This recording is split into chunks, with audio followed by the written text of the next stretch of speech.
Hari ini pertemuan perdana ya, padahal sebetulnya pertemuan kedua, pekan kedua. Ada yang belum ikut kelas saya sebelumnya? Nggak ada kan? Jadi saya nggak perlu kenalan, tapi saya memperkenalkan mata kuliah aja ya.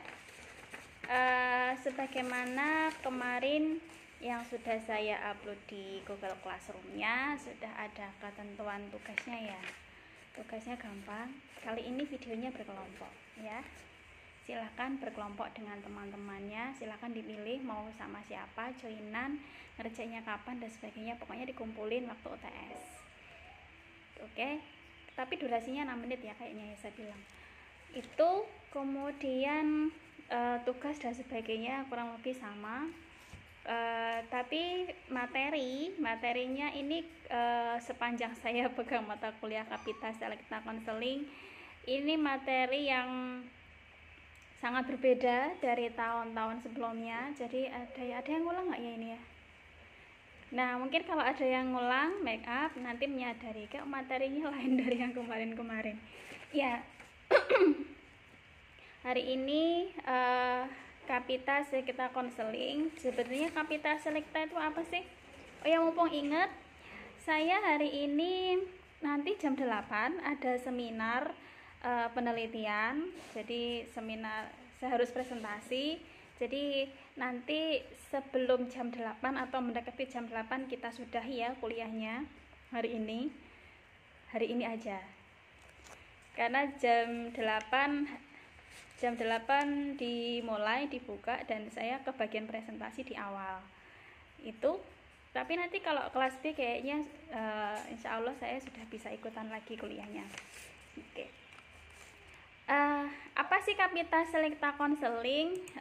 Sebenarnya ini materi bukan gado-gado sebenarnya ya.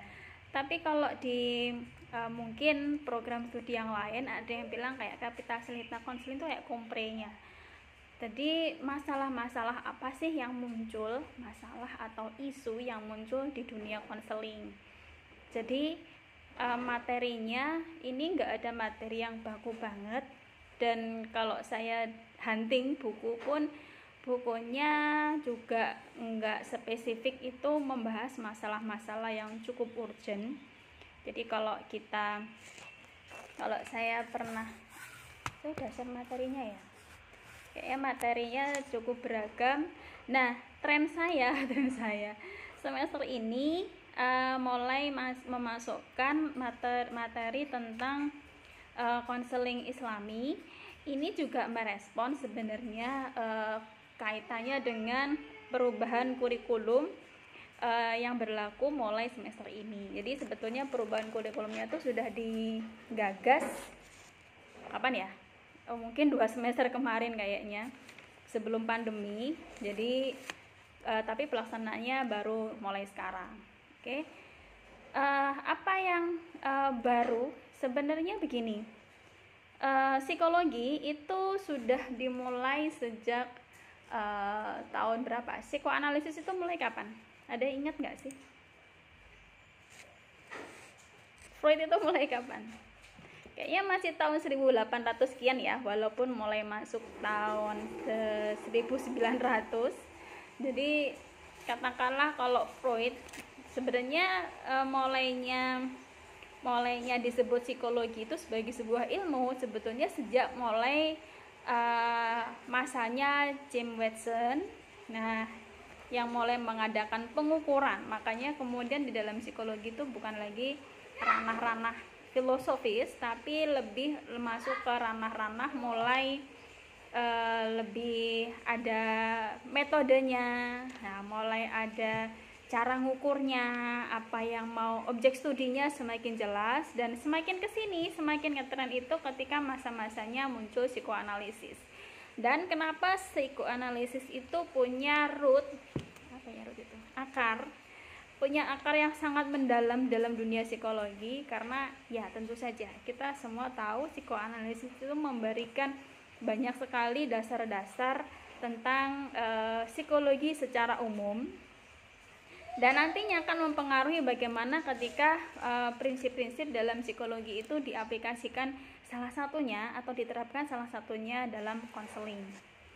Jadi sudah sekian lama, mulai tahun sekian, kalau kita pakai tahunnya psikoanalisis ya, jadi mulai ada banyak filosofisnya, itu mulai munculnya psikoanalisis itu sampai kemudian sekarang saat ini ya, itu mulai muncul dalam tahun-tahun sekitar tahun 70-an.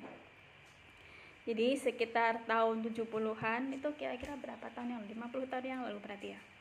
Ya, sekitar tahun 70-an mulai ada yang namanya kesadaran ya, kesadaran di antara para ilmuwan psikologi muslim yang mulai tertarik untuk menerapkan bagaimana sih prinsip psikologi itu dengan Islam. Apakah prinsip psikologi itu memang sejalan dengan Islam, ataukah ini ada hal-hal yang nggak matching sama Islam? Karena bagaimanapun memang ada dalam beberapa hal, termasuk dalam hal filosofis, kalau kita ngelihatnya mungkin aliran ya, itu ada hal-hal yang kok nggak sesuai ya dengan Islam kayak gitu. Jadi ada semacam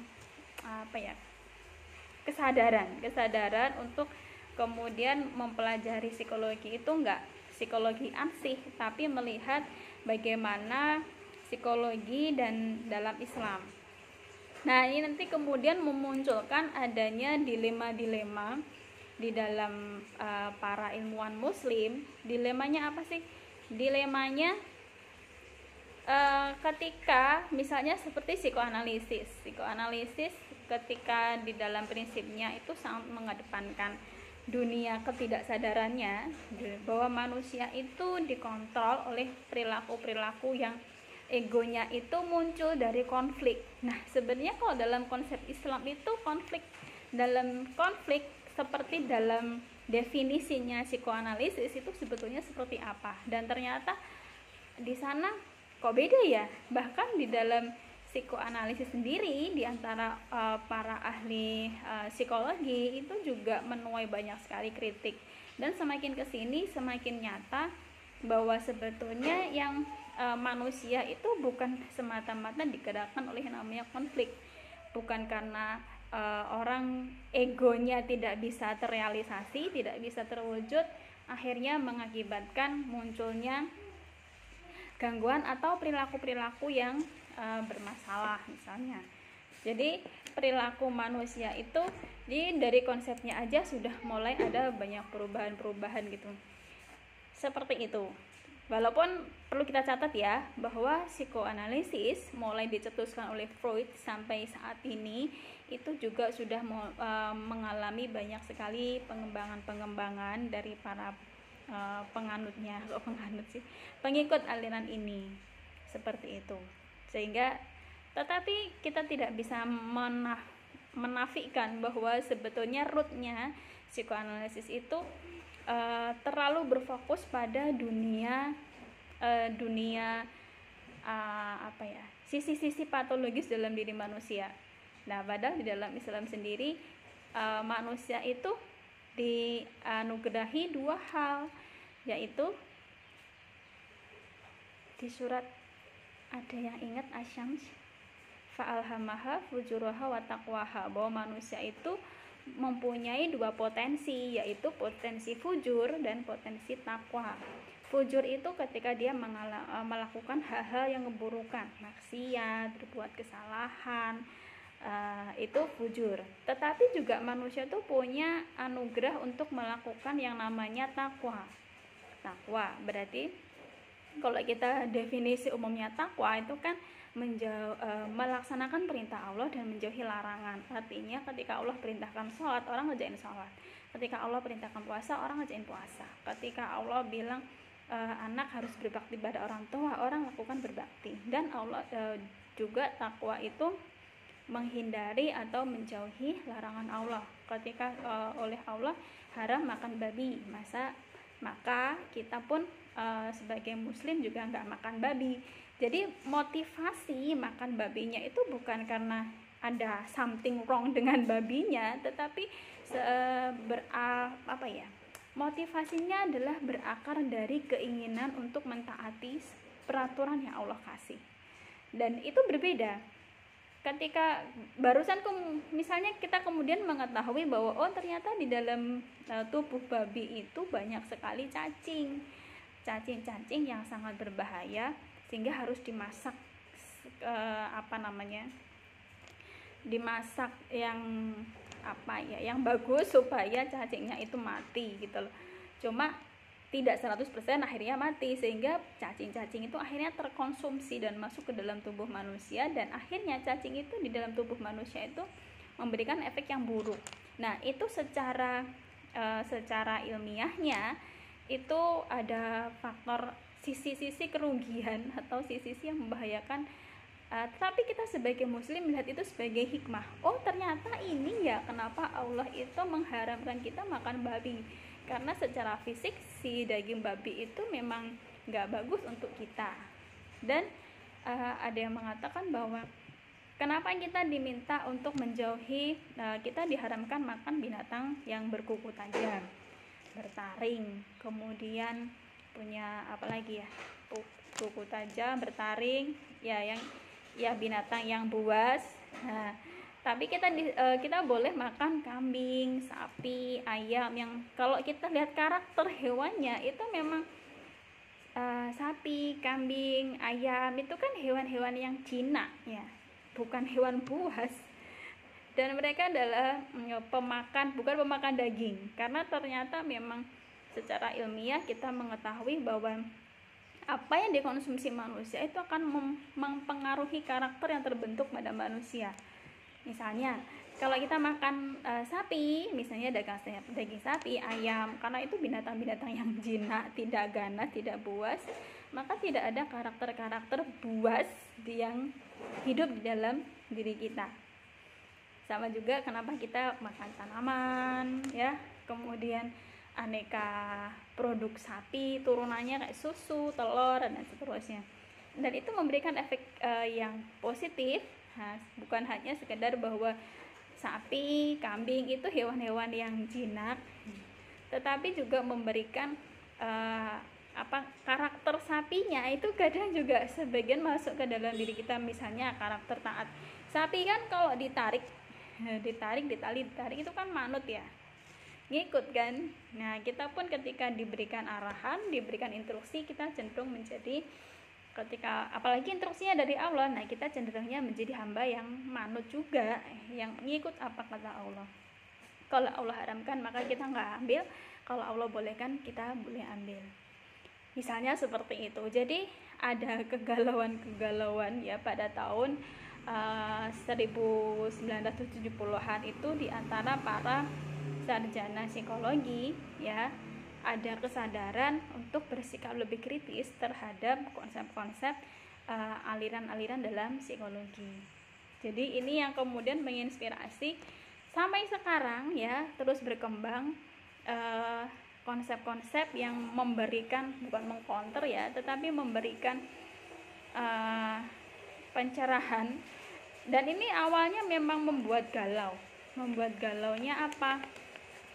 Membuat galaunya adalah di satu sisi psikologi itu menjadi ilmu yang semakin mapan, menjadi bidang studi yang semakin mapan, semakin banyak bukti-bukti secara ilmiah, semakin banyak dipelajari dan berkembangnya cepat. Jadi kalau katakanlah mulainya James Watson ya sampai sekarang itu sudah umur psikologi itu sudah 100 tahun lebih kan. Dan di usia dengan 100 tahun lebih itu sudah banyak sekali perkembangan dan pengembangan dari segi ilmu yang sudah dilaksanakan oleh para ahli psikologi, baik secara praktis maupun secara konsep keilmuan. Jadi sudah mulai banyak temuan. Nah, kemudian ini juga ya kemudian membuka membuka keran para ilmuwan muslim, psikologi muslim yang itu untuk mengkritisi terhadap aliran-aliran dalam psikologi. Ada yang masih ingat aliran dalam psikologi apa aja? Psikoan humanistik, ada lagi apa? Alirannya humanistik, betul. Apalagi?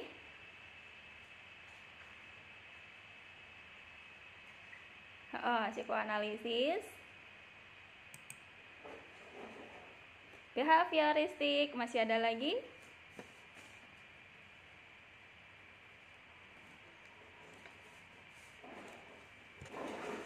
Setelah humanistik apa?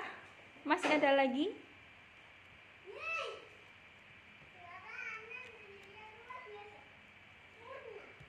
Masih ada?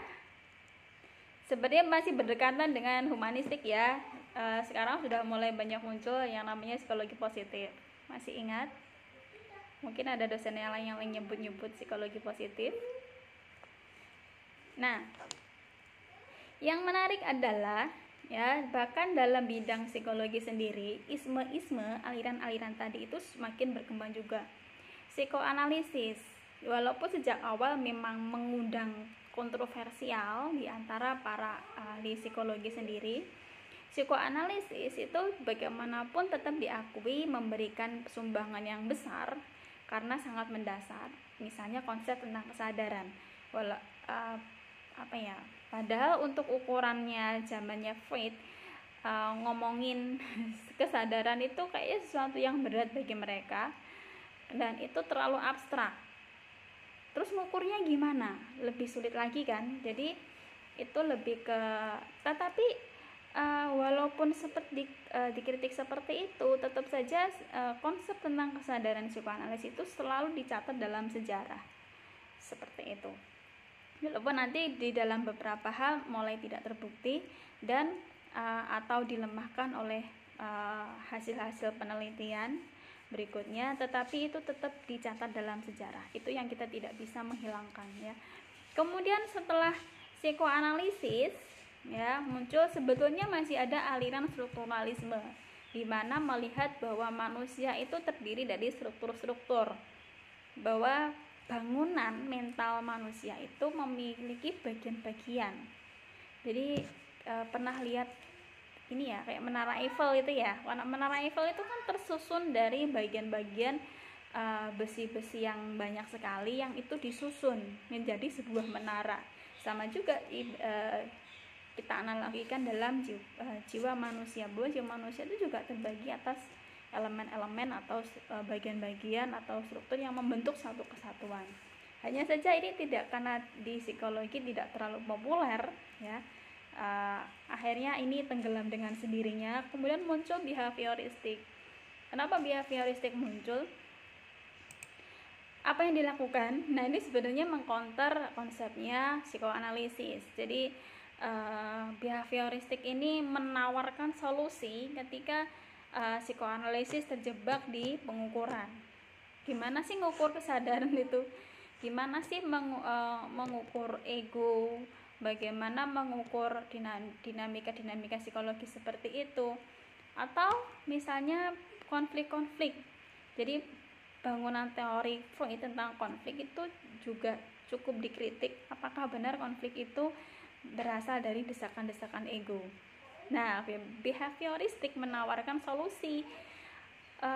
Bagaimana kalau kita kaji psikologi ini dari hal-hal yang lebih terukur, karena kesadaran itu kan susah diukur. Nah, jadi kita tawarkan solusi. Nah, behavioristik seperti itu. Solusinya adalah kita fokuskan psikologi itu mempelajari hal-hal yang bisa dilihat, kemudian bisa diukur. Jadi kalau ada perilaku sebelumnya tidak ada menjadi ada, sebelumnya tidak muncul menjadi muncul, sebelumnya muncul 5 kali sekarang muncul 3 kali, sebelumnya muncul 3 kali sekarang muncul 10 kali. Itu sesuatu yang bisa diukur. Jadi kalau behavioristik menekankan pada perilaku. Karena apa? Perilaku itu yang tampak. Jadi unsur batinnya, unsur mentalnya itu karena terlalu abstrak ya, jiwa itu bentuknya apa, warnanya apa gitu. yaitu bentuknya heksagon atau pentagon. Kan nggak bisa diukur, nggak bisa dilihat bentuknya. Jadi behavioristik menawarkan psikologi ini baiknya membicarakan hal-hal yang nyata, yang real, yang itu artinya bisa diukur. Kalau itu real bisa diamati, maka itu bisa diukur. Selama itu tidak bisa diamati, maka sulit untuk diukur. Nah, ini kemudian mendapat sambutan yang sangat antusias karena ini ini lebih solutif ya, kan masuk akal ya. Ketika orang bingung psikologi gimana sih, karena kalau pakai psikoanalisis kan sangat subjektif. Ketika subjektivitas semua orang diterima, akhirnya semakin tidak jelas. Jadi konflik itu seperti apa, kemudian ego itu seperti apa, dan akhirnya itu membuat para ahli itu ketika menerapkan psikoanalisis itu cenderungnya mereka menjadi analis yang bukannya ngawur sih, tetapi sangat menonjolkan subjektif masing-masing. Sehingga ketika misalnya satu orang konseli pergi ke satu konselor psikoanalisis, ketemu si A, dia nanti dapat treatment, kemudian ketemu si B, dia dapat treatment lagi. Nah, si A dan si B walaupun sama-sama analis itu ya, mereka memberikan analisis yang berbeda-beda. Kok jadi gitu ya gitu. Nah, ini yang kemudian pada praktiknya menyulitkan ketika masuk dalam ranah konseling. Nah, kemudian behavioristik memberikan kalau gitu kasih psikologi ini hal-hal yang bisa diukur. Maka pendekatan kalau kita pakai di konseling, penerapannya menggunakan behavioristik. Tapi kenyataannya behavioristik ini tidak bisa semata-mata menggunakan behavioristik sendiri. Karena perilaku manusia itu muncul itu karena salah satunya faktor pikiran. Dan ini yang tidak bisa dilepaskan dari namanya konseling yang menggunakan behavioristik semata, sehingga akhirnya praktiknya digunakan adalah bukan behavioristik terapi tapi lebih ke CBT, kognitifnya. Jadi manusia tuh nggak kayak burung, nggak kayak tikus, nggak kayak merpati, nggak kayak simpanse. Bahkan simpanse aja kalau diamati untuk ngambil pisang, masih ingat yang gambar itu? Untuk ngambil pisangnya digantung, sementara pisangnya digantungnya terlalu tinggi, simpansenya caranya gimana? Simpansenya taruh kotak kayu ya, kemudian simpansenya naik, ternyata tangannya ngeraih ke atas itu masih belum teraih juga, nggak nyampe tangannya. Kemudian akhirnya simpansenya pakai kayu, pakai galah ya, ada kayu disambung, nanti dianu ke pisangnya, nanti pisangnya dikenain ke kayunya dipakein kena ke pisangnya, pisangnya jatuh. Artinya bahkan simpanse pun menunjukkan perilaku bahwa dia tidak hanya tindakan itu muncul sebagai sebuah tindakan, tetapi tindakan itu muncul ada prosesnya dulu, yaitu berpikir. Simpansenya mikir. Artinya nggak bisa dong kita menggunakan perilaku ansih, perilaku semata, tetapi bahkan simpanse, merpati, tikus itu ketika diteliti, walaupun fokusnya adalah perilaku mereka, tetapi perilaku mereka itu sebetulnya adalah salah satunya hasil dari proses berpikir. Jadi ketika diaplikasikan ke ranah konseling, behavioristik ini tidak bisa meninggalkan yang namanya proses berpikir tadi, sehingga yang muncul adalah penerapannya behavioristik ini menjadi CBT, Cognitive Behavior Therapy. Jadi untuk menerapi behaviornya, perilaku si konseling atau si klien, maka lebih dulu pikirannya dibenarkan. Apakah ada persepsi yang salah? Apakah ada persepsi yang tidak pada tempatnya? Apakah ada persepsi yang harus dikonfirmasi dulu sebelum masuk ke perilaku? Karena perilaku itu adalah hasil dari berpikir. Itu behavioristik, tapi juga behavioristik dikritik ya, bahwa manusia itu tidak seperti hewan, dan struktur otak kita saja sudah menunjukkan volumenya jauh lebih besar daripada hewan-hewan, termasuk hewan yang pintar seperti simpanse. Jadi volume otak kita aja sudah dari ukurannya sudah memberikan informasi bahwa kita pasti lebih pintar dari simpanse. Artinya apa? Artinya pintar? Artinya manusia itu dia pasti melakukan proses berpikir yang jauh lebih kompleks daripada simpanse. Kemampuannya jauh lebih kompleks, kemampuannya jauh lebih cerdas daripada seekor simpanse.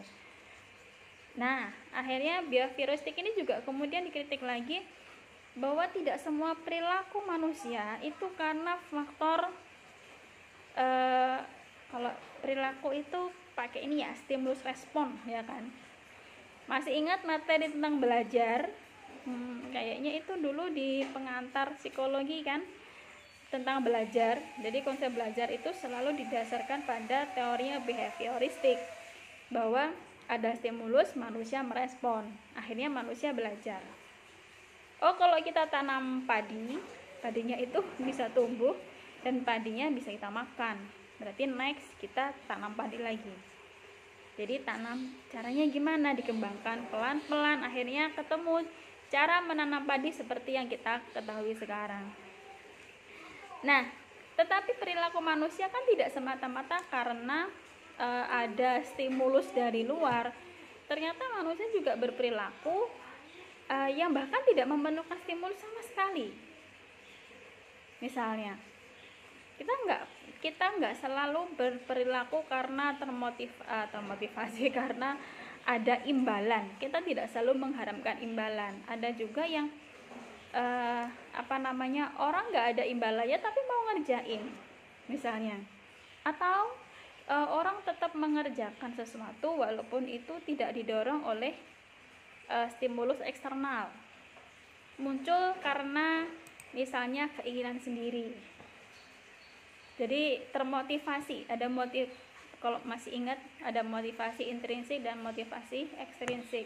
Kalau motivasi ekstrinsik berarti seseorang melakukan sesuatu karena termotivasi oleh hal-hal di luar dirinya, mungkin ingin mendapatkan sesuatu atau menghindari rasa sakit. Seperti kalau kita misalnya menghindari udara dingin dengan cara berpakaian yang lebih tebal, misalnya. Jadi menghindari sesuatu atau mendapatkan sesuatu karena itu datangnya dari faktor eksternal. Tapi juga manusia itu mempunyai motivasi intrinsik, bahwa manusia itu punya keinginan sendiri walaupun tanpa dipicu oleh hal-hal dari eksternal. Nah, ini yang kemudian menjadi dalihnya humanistik untuk melihat bahwa manusia itu loh nggak sekedar perilakunya itu muncul, bahkan sebuah pemikiran bisa jadi tidak memunculkan perilaku tertentu tetapi mempengaruhi sesuatu di dalam dirinya. Misalnya persepsi itu kan berada di ranah pikiran tetapi tidak sampai dalam bentuk perilaku. Dan ini yang kemudian mengcounter behavioristik, ya, dari bahwa tentang tidak selalu manusia itu selalu tentang perilaku dan perilaku. Jadi karena manusia itu punya tadi kapasitas berpikir yang jauh lebih kompleks daripada hewan-hewan yang paling cerdas sekalipun, sehingga kita mampu melakukan sesuatu yang tanpa melakukan berpikir, proses berpikirnya itu canggih, proses berpikirnya itu kompleks banget, yang itu juga menjadi ciri khas kemanusiaannya. Ada sisi-sisi bahwa manusia, motivasi intrinsiknya tadi itu mencerminkan bahwa manusia itu punya kehendak. Ini yang seringkali tidak dipikirkan dalam konsep behavioristik. Jadi ketika humanistik masuk, ini dianggap sebagai gelombang ketiga, ya, di dalam dunia psikologi, mulai mempertimbangkan manusia sebagai human, bahwa manusia itu tidak seperti hewan. Hewan mungkin hanya mengikuti insting, tetapi manusia selain insting dia punya kehendak sendiri, kehendak dirinya sendiri, yang itu menunjukkan sisi-sisi kemanusiaannya. Jadi disinilah kemudian muncul berbagai pendekatan di dalam konseling, misalnya rasional emotif, ya, kemudian eksistensial humanistik, misalnya, yang di situ berbicara tentang manusianya. Jadi ketika membicarakan psikenya manusia, yang dibicarakan adalah mulai dari karakteristik dasar si manusia itu sendiri. Jadi perilaku itu produk dari psikenya. Jadi yang kalau di behavioristik yang dibahas adalah perilakunya, maka kalau dalam baca humanistik, perilaku itu hanyalah produk dari sisi-sisi kemanusiaan manusia. Jadi manusia itu punya kehendak, akhirnya dalam keadaan yang sulit, kenapa manusia mau berjuang? Misalnya kayak ibu hamil, misalnya lagi hamil tuh kan susah, tapi kenapa ibu itu mau menjalaninya? Dan sudah jadi rahasia umum, namanya melahirkan itu berat dan sakit, tetapi selalu ibu-ibu nggak pernah ya, semoga nggak pernah ya, ketakutan untuk melahirkan. Misalnya selalu selesai melahirkan sakit, oh ternyata karena anaknya lucu, itu memberikan rasa ketenangan di dalam hati, walaupun habis sakit, entah karena persalinan yang normal maupun karena sesar. Apalagi kalau sesar ya masa penyembuhannya kan lama, tapi ibu-ibu tuh nggak kapok untuk melahirkan kembali, misalnya. Jadi ada sisi-sisi human manusia yang itu menjadi dasar berangkatnya. Jadi kalau dalam kacamata humanistik itu kita lihat sisi humannya untuk membicarakan psikenya. Jadi psike itu adalah cerminan dari sisi-sisi humanitas manusia. Disitulah muncul yang namanya humanistik, dan ini mempengaruhi banyak sekali teori-teori dan teknik-teknik di dalam konseling. Teorinya Carl Rogers misalnya, rasional emotif misalnya, atau client centered, itu kan juga sangat humanistik sekali. Sampai di sini ada yang mau ditanyakan? Ada yang mau ditanyakan? Waktu saya tinggal 10 menit. Belum? Kalau belum saya lanjutin ya. Nah, di dalam ada yang mau tanya? Nah, selesai dengan humanistik, nah ini mulai muncul lagi yang namanya psikologi positif. Ya, ini sebetulnya psikologi positif itu turunan, agak jauh-jauh sih dari humanistik, ya. Hanya saja yang dilihat adalah sudut pandang yang berbeda, perspektifnya berbeda terhadap psikologi. Jadi kayak gini, kalau kita membicarakan tentang konseling, ya, maka dalam dunia konseling itu selalu dalam psikologi itu yang dilihat adalah faktor manusia itu dari sisi patologinya, gangguan-gangguan yang dialami. Nah, kemudian ya, para pengusung psikologi positif itu mencoba memberikan arah baru, gimana kalau psikologi itu melihat hal-hal positif di dalam manusia dan mengembangkannya, ketimbang melihat hal-hal negatif di dalam diri manusia. Misalnya, manusia memang bisa sakit, tetapi manusia punya banyak cara untuk mempertahankan supaya dirinya tetap sehat. Jadi, kalau menurut psikologi positif, yang perlu difokuskan adalah bukan bagaimana menyembuhkan penyakitnya, tetapi bagaimana supaya manusia tetap sehat, termasuk dalam konteks kesehatan mental. Jadi dalam psikologi positif yang ditekankan adalah bagaimana manusia itu bisa mempertahankan kesehatan mentalnya. Jadi lebih baik mencegah daripada mengobati, mungkin seperti itu ya. Jadi supaya manusia sehat secara mental, itu apa yang harus dipertahankan. Sama juga seperti kita supaya punya badan yang sehat, apa yang harus dilakukan. Misalnya olahraga, kita olahraga mental apa ya? Kita punya olahraga secara mental, misalnya berpikir positif. Nah, itu olahraga mentalnya. Jadi latihan mentalnya seperti itu.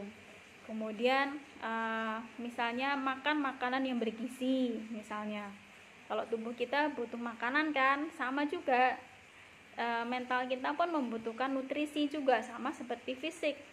Jadi apa yang harus dikonsumsi? Nah, karena apa yang kita konsumsi mempengaruhi kesehatan kita, termasuk juga dalam hal kesehatan mental. Apa yang kita konsumsi secara mental itu juga akan mempengaruhi kesehatan mental kita. Kalau kita yang misalnya TV lah ya, asupan TV itu kan selalu ngasih asupan ke kita. Tapi kalau yang kita lihat itu gosip, misalnya segmen gosip, berita kriminal, maka yang kita ketahui tentang dunia ini kok semakin banyak orang jahat ya, misalnya semakin banyak orang yang manipulatif ya, begitu lihat gosip. Tapi kalau kita melihat misalnya program TV yang lebih sehat secara mental, misalnya kalau kita yang muslim, nah di TV itu kan ada pengajian misalnya. Nah, yang ditonton pengajiannya aja misalnya, atau rubrik-rubrik yang menunjuk ada unsur edukasi misalnya. Nah, itu mungkin memberikan masukan yang positif bagi kita. Jadi kalau tubuh itu memerlukan nasi, sayur, susu, daging, protein ya, vitamin, maka mental kita pun juga memerlukan vitamin, memerlukan protein juga misalnya. Jadi diambillah nutrisi-nutrisi untuk mental itu dari hal-hal yang positif. Supaya apa? Supaya kita tetap sehat secara mental, tidak perlu sampai muncul gangguan. Jadi jadi layanan konselingnya lebih menekankan untuk memelihara unsur-unsur yang menyehatkan mental manusia daripada mengatasi gangguan. Jadi lebih baik mencegah daripada mengobati, supaya kita nggak gampang sakit, misalnya ya minum suplemen misalnya. Nah, kita secara mental supaya nggak gampang sakit secara mental, kita pun perlu mengkonsumsi suplemen. Kita yang muslim misalnya rajin ngaji, baca Al-Quran, atau banyak bersyukur, atau misalnya banyak berzikir. Nah, itu adalah asupan-asupan secara mental. Seperti itu. Sering juga baca buku-buku yang memberikan masukan yang positif daripada yang negatif. Kalau kita pakai sosmed misalnya, daripada akun-akun ngikut, daripada follow akun-akun gosip misalnya, coba aja ikut akun-akun yang lebih banyak memberi efek positif ke kita, misalnya menginspirasi kita untuk melakukan yang baik, hal-hal yang positif misalnya, seperti itu ya. Jadi ini perjalanan berbagai aliran ya, ini juga semakin kesini itu semakin dilema tadi, yang dilema para ahli psikologi muslim ya, yang dimulai tahun 1970-an tadi, semakin kesini itu juga semakin banyak. Kalau dulunya itu hanya wacana personal itu maksudnya itu hanyalah gagasan atau pemikiran seseorang ngobrol dengan orang lain, ikut terpengaruh terus, tapi tidak banyak membuat gerakan. Tetapi kalau sekarang sudah mulai ada beberapa studi-studi yang khusus memfokuskan atau concern pada isu-isu psikologi Islam. Seperti kalau di universitas saya kemarin lupa, itu di kampusnya ada Harvard ya, itu sudah punya lab khusus untuk psikologi Islam. Jadi Islamic Mental Health Islamic Mental Health Center atau kayak gitulah, atau pusat studi seperti itu. Sudah mulai ada seperti itu. Artinya ketika muncul lembaga seperti ini pun itu sudah memberikan sebuah arah ya, bahwa ini digarap dengan serius. Ini bukan lagi sekedar wacana yang muncul dari dilema ahli-ahli psikologi Islam yang itu hanya itu baru sekedar wacana, apa nyebutnya ya saya, wacana-wacana yang hanya jadi pemikiran seseorang, tetapi itu sudah menjadi sebuah gerakan. Artinya gerakan itu orang ini sudah diusung oleh banyak orang, maksud saya seperti itu. Nah, nanti bagaimana mengintegrasikan antara konsep-konsep dari barat psikologi dan di dalam Islam. Nah, itu kita bahasnya pekan depan. Ya, bagaimana mengintegrasikannya, bagaimana memilihnya dan seterusnya. Karena yang perlu dicatat dari para ahli itu adalah aliran-aliran itu adalah aliran-aliran yang secara filosofis itu berkembang dari pemikiran ala barat. Paradigmanya, apa sih paradigma? Paradigma itu perspektif untuk melihat atau memandang sesuatu secara mendasar, itu namanya paradigma. Paradigmanya barat adalah paradigma bahwa ilmu itu dikembangkan oleh manusia, jadi full oleh manusia. Nah, konsepnya dalam Islam adalah ilmu itu kita bukan hanya melakukan penelitian secara ilmiah yang bisa diukur seperti itu, tetapi kita punya panduan hidup yang harus dihitung juga, yaitu Al-Quran dan hadis. Jadi ilmu yang kita dapat itu bukan hanya ilham dari akal, tetapi ilmu dari psikologi itu ya sebetulnya itu juga seharusnya itu kita mendapat dari ilham dari Al-Quran, bahwa Al-Quran sudah mengajari kita. Jadi kita berangkat belajar itu sudah bawa Al-Quran, maksudnya seperti itu, bukan hanya nunggu hasil penelitian menunjukkan begini, hasil menunjukkan apa, tetapi kita sudah bawa Al-Quran sebagai petunjuk. Ini loh tentang jiwa. Jadi konsepnya tentang jiwa, konsepnya tentang psike dalam Islam itu kita tidak bisa melihatnya secara akal saja, tapi kita juga harus mempertimbangkan apa kata Al-Quran tentang nafs, apa kata Al-Quran tentang jiwa. Karena apa? Kita meyakini bahwa Al-Quran itu bukan dibuat oleh manusia, tetapi itu adalah firman Allah. Artinya dengan Allah menunjukkan sesuatu di dalam Al-Quran, maka itu sebetulnya adalah sebuah petunjuk. Basically bahwa apa yang kita tahu itu bukan semata-mata hasil olah pikiran, tetapi itu adalah wahyu ilahi, seperti itu. Ya, kita bahas pekan depan bagaimana para ilmuwan muslim itu mengintegrasikan bagaimana dua kutub antara paradigma barat dengan paradigma Islam. Kemudian apakah ini dikombinasi, dikonfrontasikan, atau kita bikin yang baru aja sekalian, misalnya gitu. Ya, sampai di sini. Sebelum saya tutup, ada yang mau ditanyakan? Sekarang jam 8. Belum? Sementara begitu, jika ada yang belum dipahami, saya kira wajar sekali jika ada yang belum dipahami. Ini termasuk bahasan dari perspektif yang baru yang mungkin belum kita kenal, atau mungkin bisa jadi beberapa dosen sudah mulai sounding, bisa jadi ya. Oke, karena tidak ada yang bertanya, kita akhiri pertemuan hari ini. Kita lanjutkan pekan depan ya. Saya mohon maaf tidak bisa menyelesaikan ini hingga akhir karena saya harus mengikuti seminar, saya harus presentasi untuk penelitian. Itu, terima kasih untuk hari ini. Sampai bertemu kembali di pekan depan. Mohon maaf jika ada yang kurang berkenan, atau jika ada yang mau ditanyakan silahkan disimpan dulu, ditanyakan pekan depan. Saya akhiri sekian. Wassalamualaikum warahmatullahi wabarakatuh.